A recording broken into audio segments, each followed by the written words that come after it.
GTA 6 took 13 years, and the wait was never Rockstar failing, the wait was the business working. It's September 2013, and you're in a midnight queue outside a game shop. You will not see another new one for 13 years. If you were 12 that midnight, you can legally rent a car now. Why did the biggest game in the world take 13 years? And the strangest part is that nobody ever hid the reason. The explanation is a paper trail of purchases, and some receipts are yours. It is not because the game is big. This same studio once shipped 3 of these games in 4 years. Not a lazy studio, not a broken game, not an impossible map. Nobody ever told you the wait itself was the plan, and that you helped pay for it. The gaps between games grew anyway, 4 years, then 5, then the shelf stayed empty. Something else happened across those 13 years, something with a paper trail. While you waited, the old game didn't fade. It out-earned every movie ever made. The quiet years left evidence behind, and you can count it. 2 public delays, 1 brutal stock market Thursday, 1 emptied release calendar, 1 record-breaking price tag. Let's open the books. In August of 2026, Rockstar's owners dialed into their routine earnings call. Their own reports show the 13-year-old game still selling 5 million copies every quarter. 13-year-old products are not supposed to do that. Movies fade, albums fade, phones die. This thing kept selling. Then they put the quiet part in numbers. Grand Theft Auto, they said, has sold over 230 million units worldwide. You'd think those 13 years were all spent building the sequel. They weren't. A former Rockstar artist says the real production only began 5 years in. The studio spent the first 5 years shipping a cowboy epic instead. That project swallowed the whole studio for 5 straight years. Do the math. An 8-year build inside a 13-year wait. So the real question isn't why the sequel took so long to build. The strange part isn't the timeline, it's that the owners were fine with it. And Rockstar's owners published the answer themselves, in the middle of your wait. So the building explains 8 of the years. What nothing explains yet is why nobody upstairs minded the wait. Rewind to October 2013, 2 weeks after that midnight queue. Rockstar switches on a side mode called GTA Online while nobody is watching. It looks like a toy. Rob banks with strangers, buy apartments, crash cars. The old rule of this business was brutal and simple. You ship a game, money spikes, money dies. So the only fix is shipping another. GTA Online quietly breaks that rule in half. Imagine a finished video game with a cash register built inside it. You already paid for the game, but the register keeps ringing anyway because the shop inside keeps restocking. Pretend money, cars, apartments, outfits, all bought with real dollars. Rockstar's owners have an official name for that river of money. They call it recurrent consumer spending. We'll just call it the register inside the game. At first, the register is a curiosity, small change beside a blockbuster launch. Then the players stay, and the drawer never closes. Every month without a sequel, the store inside the old game grows richer, which means waiting pays. Nobody at the studio has to ship anything for the money to arrive. A finished game that keeps selling doesn't need a successor to survive. And this register sits inside the game the whole world already owns. By the spring of 2018, analysts added up what the register had done. The total? $6 billion, more than any movie in the history of movies. The biggest film in history made less than half that at the box office. A game from 2013 walked past it while you were doing homework. And the registers kept multiplying across everything Rockstar's owners sell. The filings spell out what counts: virtual currency, add-on content, in-game purchases, and in-game advertising. Here's the number that explains your 13 years. Once a quarter, the company counts everything customers actually spent. The official term is net bookings. In the middle of 2026, 84 cents of every dollar customers spent rang up inside already sold games. GTA's register is the biggest of those registers, the engine of the whole company. So flip the picture you had of the last 13 years. You thought Rockstar spent them desperate to ship its biggest sequel. The books say the opposite, because not shipping was itself the business. A sequel restarts the money cycle, but this cycle never stopped, which means a sequel could wait. The deadline didn't stretch year after year, it was quietly removed. The drawer stayed open and nobody upstairs objected. But machines don't decide anything, people do. So the finished game became a store that never closes. But where did the people who made GTA go? To answer that, you need to know who actually owns Rockstar. The company that owns it is called Take-Two, and Take-Two itself once got taken over. A group of big investors stormed the boardroom in March 2007. They threw out the board and installed a New York financier named Strauss Zelnick. Take-Two pays Zelnick's own small firm to run the company. The boss is technically a contractor. A year later, a rival offered $2 billion for the whole company. Zelnick refused, calling the offer opportunistically timed because GTA's next game was coming. The suits chairs at that table have never emptied since. Inside Rockstar, the creators had their own kind of contract. A royalty plan, written years earlier, paid GTA's makers like book authors a slice of the profits every year for as long as the game earns. The plan worked beautifully because there were always new games to slice up. Then the studio stopped shipping, so the only pie left was the old games. One franchise was carrying an entire public company on its back.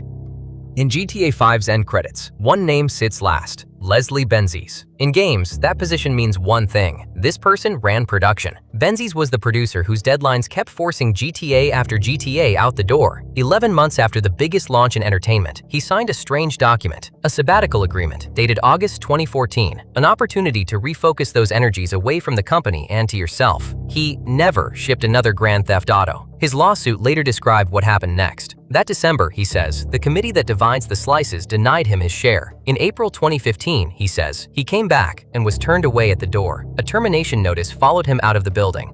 In April 2016, Benzies sued Rockstar, Take-Two, and the brothers who ran it. His claim? They owed him $150 million of his slice of the profits. The company sued him right back, which is why the war lasted years.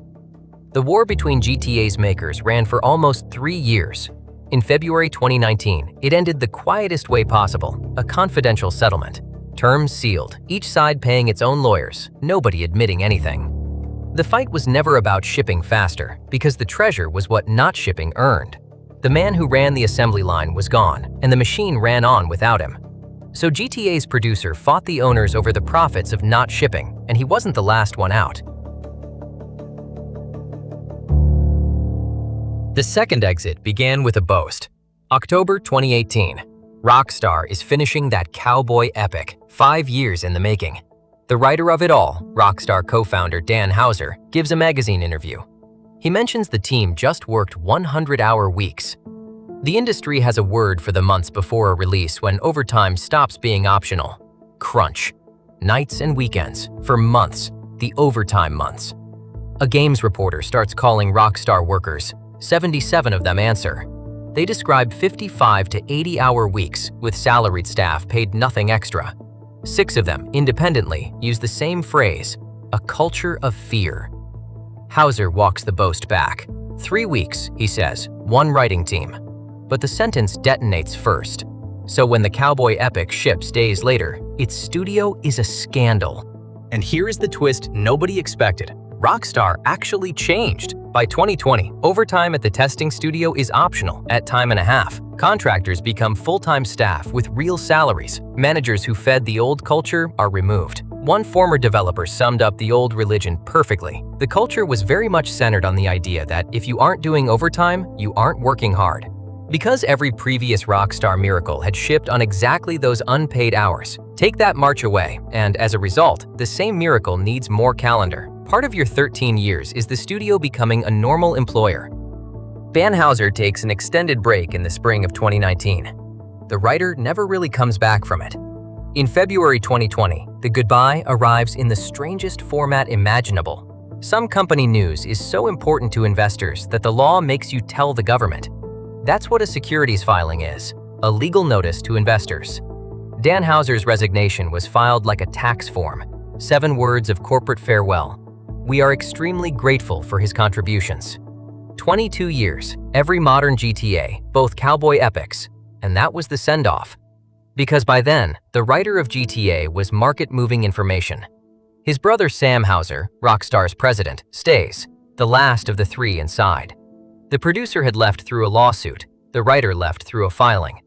That means nobody was left with the standing to push a sequel out the door. And the register rang straight through all of it, which is why nothing changed. The writer is gone, the overtime is optional, and the register keeps ringing without any of them. Which leaves the strangest question of the whole story. So if not shipping pays this well, why is GTA 6 coming out at all? The answer starts with Zelnick trying to buy a second story. In May 2022, Take-Two spends $12.7 billion on a mobile games giant, the maker of farm games and word puzzles, the stuff your aunt plays. Zelnick calls the purchase a pivotal step, mobile money multiplied. The logic is sound, because betting a company on one game is terrifying. The second machine never really starts printing. When one company buys another, part of the price is paid for hopes. When the hopes die, accounting forces a public confession. Billions get erased from the buyer's own books. Accountants call it a goodwill write-down. It means, in plain words, we admit we overpaid. In its fiscal 2025 report, Take-Two admitted it overpaid by $3.55 billion. The whole year closed $4.48 billion in the red. The company that owned the most profitable game ever made was losing billions. Mobile was now half its revenue, and still the story didn't sell. As a result, exactly one story was left, the sequel everyone had waited 13 years for. The bet nobody could afford to lose became the only bet on the table. One single trading day priced the whole strategy. November 6, 2025, earnings day at Take-Two. Buried in the numbers is the announcement players have been dreading since May. The sequel moves again, this time to November 19th. It's the second public delay in 6 months. The wait grows by another half year in one afternoon sentence. On the ticker, the line steps down all afternoon like a staircase. The stock closes down 8.1%, billions of value gone before dinner. In the same building, someone is typing a letter to shareholders, and the shareholder letter doesn't flinch. It promises the extra months will deliver an unrivaled blockbuster entertainment experience. No apology, no panic. A company calmly paying a known price. Because inside their math, one bad Thursday is cheap. The register keeps ringing through the delay. It always has. Shipping the bet broken is what would actually be expensive, which is why the date moved. A bad Thursday, therefore, is the insurance premium on the biggest launch ever planned. So which is it? Devotion to the craft or protection of the asset? Here's the honest answer. Because at this scale, they're the same sentence. Rockstar's perfectionism is real, and the delays are real polish. But the polish is protecting something very specific. Take-Two promises investors a record year, $8.2 billion. Zelnick reaffirmed that number in August 2026, with the sequel named as The Engine. Analysts peg the game's cost at $1 to $2 billion, a figure the company has never confirmed. So when one launch carries all of that, quality risk and money risk merge, which is why polishing the game and protecting the company are the same decision in two vocabularies. So you decide, were they protecting the game for you or the company from you? One failed bet made the sequel the company's only story. So delay became cheap insurance. What does the world do while one game decides its calendar?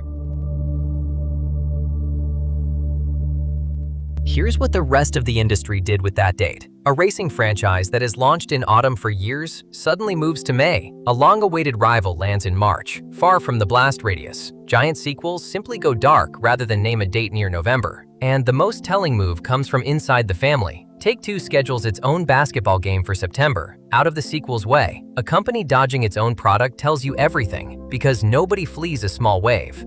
So the launch month becomes something the whole industry hands over, empty. No movie, no album, no phone has ever cleared a calendar like this. Competitors aren't being polite, they're being rational about an asteroid. Then, in June 2026, the wait got its price tag, $80 for the standard edition, the old ceiling, broken, $100 for the ultimate edition, with exclusive in-game shops behind the extra $20, registers inside the new game, priced and installed before the game even ships. The machine's next home comes fitted with tills, straight from the factory floor. You waited 13 years, and as a result, the waiting itself got monetized. And then there's the marketing budget, or rather, the strange, deliberate absence of one. The first trailer arrived in December 2023, 10 years and 2 months after the last one shipped. The most watched game reveal in history, off one video, no campaign. It broke the all-time reveal record in its first 24 hours. Trailer 2 in May 2025. Rockstar counted 475 million views across every platform in one day. That beat the biggest movie trailer in history. Its record was 365 million. Scarcity did what no ad spend can do, because 13 quiet years turned a commercial into an event. As a result, the event outgrew YouTube itself.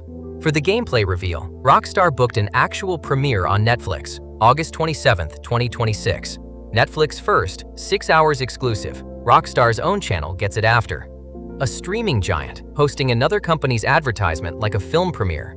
The old king of entertainment, rolling out the carpet for the new king's coronation. 13 years of quiet leads to this. The wait itself became programming. So the calendar emptied, the price ceiling broke, and a streaming giant premiered another company's trailer. So the calendar emptied, the price broke, and all that's left is reading your own 13 years. So here is your wait, read back as the ledger it always was. 2013, the game of your childhood, ships, and 2 weeks later, the register opens. 2014, the producer signs his sabbatical, the assembly line loses its foreman. 2015, you're feeding the register, pretend money, real dollars, so the sequel can wait. 2016, the $150 million lawsuit lands between the people who built it all. 2018, the cowboy epic finally ships, and the sequel's real build quietly begins. 2019, the studio becomes a normal employer, which means everything now takes longer. 2020, the writer's goodbye is filed with regulators, grateful, and gone. 2022, $12.7 billion chases a second story that never arrives. 2025, 2 delays, 1 brutal Thursday, 0 apologies. 2026, an emptied calendar, a broken price ceiling, a streaming premiere. 13 lines, and not one of them says, "We fell behind." Every quiet year was the machine choosing quiet because quiet paid. The whole answer fits in one sentence. They weren't late, they were rich. Which brings us to the last page of the ledger. Of the 3 who built modern GTA, only Sam Houser is still inside. The producer left through a lawsuit, the writer through a legal notice. The last brother gets to ship the thing the machine finally needs. GTA 6 lands on November 19, 2026, the date an entire industry cleared. The day the most profitable product in entertainment history competes with itself. A record $8 billion year is riding on that single date. And the reveal came wrapped as a film premiere. Netflix's own listing promised the next evolution in the groundbreaking Grand Theft Auto series. An advertisement, billed like a season premiere, dated August 27th. That's what 13 years of scarcity buys. Other companies premiering your announcement. So here's the verdict on the wait. Rockstar didn't take 13 years to make a game. The business took 13 years to need one because the register removed the deadline and the exits removed the enforcers. And because one bet failed, the sequel finally became unavoidable. You didn't just wait for this game, you funded the wait, one purchase at a time. There's a strange comfort in finally reading the receipt. Nobody knows how November 19th ends. That part isn't written yet, but when the trailer plays, you'll see what the crowd can't. Not a gift after 13 years, the first invoice of a 13-year bet. Next time any company you love goes quiet for years, ask who's getting paid during the silence. That answer usually explains the wait, because silence is never free. This channel reads the business behind the things you watch, play, and pay for. Subscribe, and next time the ledger opens, you'll be in the room.